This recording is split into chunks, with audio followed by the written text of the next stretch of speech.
take you through exactly why Ishwarappa could be more of a headache for the BJP right now, if anything else.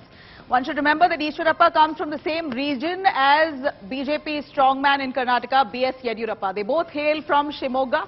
So here's a quick look on Ishwarappa's strengths here. The fact that Ishwarappa is known as a tall leader is only because he was a founding member of the BJP in Karnataka. He's known as really the architect of the BJP in the state of Karnataka. BJP's tallest backward classes leader, the Kuruba community leader. He's got to be kept in good spirit. He served as the Deputy Chief Minister and the state's party president for quite a while. KS Eshwarappa is known to be integral within the BJP unit. He knows the party inside out. Really at this point, for the BJP, ignoring KS Eshwarappa will really spell trouble ahead of elections that's coming real soon in the state of Karnataka. Now, one must remember the reason to why Ishwarappa stepped down as a minister in the cabinet was because he was accused by a contractor of demanding 40% commission from him. The contractor, frustrated, committed suicide, and the wounds of that suicide is still fresh. The family still are waiting for justice, but Ishwarappa has been given a clean chit. Now, BJP inducting Ishwarappa into the cabinet at this point in time may just project insensitivity. The party is also at this point looking at promoting younger lot. KS Eshwarappa is well past his 75 years of age, and it's more likely than not that KS Eshwarappa's son, KS Kamtesh, may be considered for a ticket this time around. Now, the real problem for the BJP would be Ramesh Jarkiholi. In fact, Ramesh Jarkiholi upset with the BJP will cause bigger worry for the BJP, considering he's really the strong man, the man with all the might in the volatile region of Belagavi. At this point, we know Belagavi is going through a dispute, or rather not dispute for Karnataka, but it is a disputed issue for Maharashtra undoubtedly. Losing power in the Belagavi region will really hurt the BJP at this point. In fact, Ramesh Jarkiholi is really the man integral for bringing the BJP to power in 2019. He walked out from the Congress along with 7 other MLAs, made the Congress, in fact, got the Congress to collapse in 2018, that they had formed the government then. In 1 year's time, thanks to Ramesh Jarkiholi, the BJP came to power. Now, Ramesh Jarkiholi certainly at this point has the capacity to damage the BJP's prospects in that volatile Belagavi region real bad, and he is warming up to the JDS. Of course, there is no entry for Ramesh Jarkiholi in the Congress, as is what we know, because he defected and how. So, very likely that he may just join hands with the JDS at this point. Let me cut across to Nagarjun Dwarkanath, tracking the assembly session that's currently ongoing in Belagavi, where there's a lot of chaos. Ishwarappa and Ramesh Jarkiholi, Nagarjun they've sat outside the assembly, refusing to step in, saying that this is a form of silent protest. Until we are given a cabinet berth, we will not attend the assembly. This has caused great embarrassment for the BJP unit in Karnataka. Well, that's true. With just months to go for the assembly polls in 2023, Ishwarappa and Ramesh Jarkiholi are trying to mount pressure by coming out in the public. Ishwarappa, remember, Nabila, not the first time that he has not attended the winter session. Previously, 6 months back, when the monsoon session happened in Bengaluru, even back then he didn't attend. But recently he had got clean chit, but he hoped that in the course of next 6 months he would be inducted as a minister. He's also a senior Kuruba leader, which is a larger chunk of the OBC in Karnataka, which constitutes up to 6 to 8%, and Siddaramaiah opposition leader is also from the same community. So BJP can't ignore Ishwarappa per se, because he also belongs to the same Kuruba community, and they can showcase Ishwarappa to fight against Siddaramaiah. The two big community leaders, even when we have representation, is what BJP wants to say. But now Ishwarappa says he's unhappy with what is happening and directly asking questions to the Chief Minister.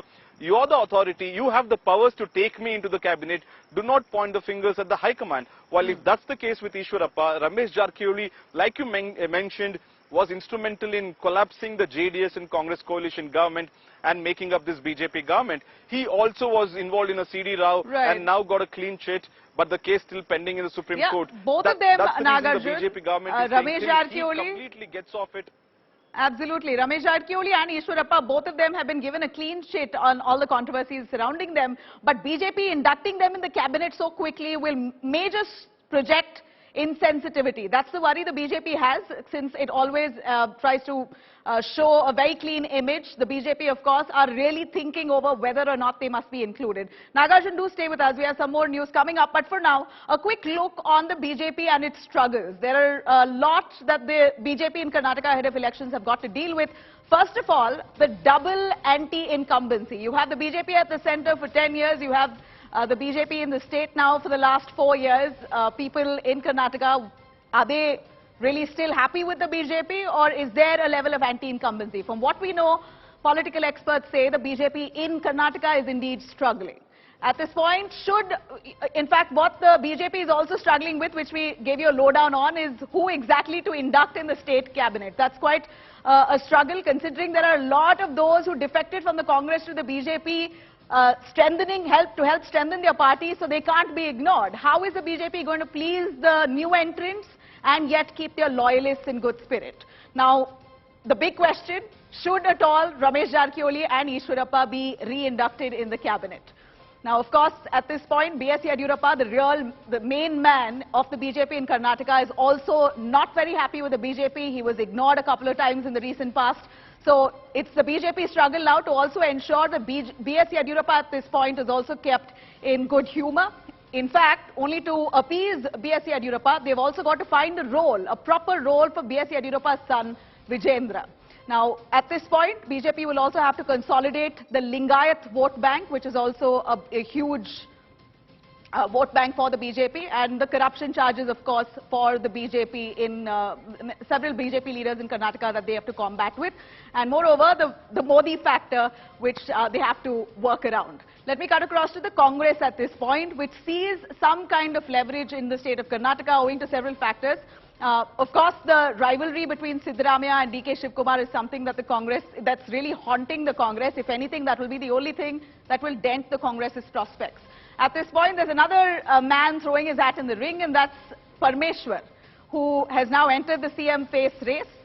And then you have Siddaramaiah, who's a former chief minister, who's arbitrarily announcing candidates' names, which really the High Command or the state leadership have no control of, since he's a tall leader.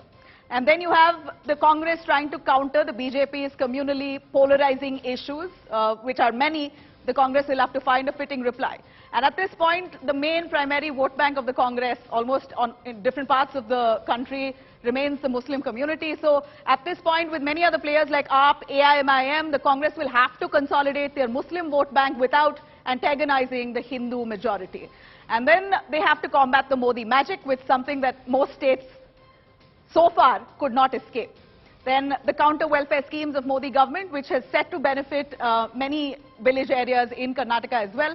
So Congress has to come up with better plans on that, and at this point match the BJP's election machinery. BJP known as the election war horses, the Congress will really have to match its might. And finally, how to grab the BJP's Lingayat and the JDS's Vokkaliga vote bank. That is something that is crucial for the Congress to come back to power. And of course, nothing goes without the blessings of the mutts in Karnataka. So all the dominant mutts will have to come in favor of the Congress, and it appears that they're already working towards that at this point.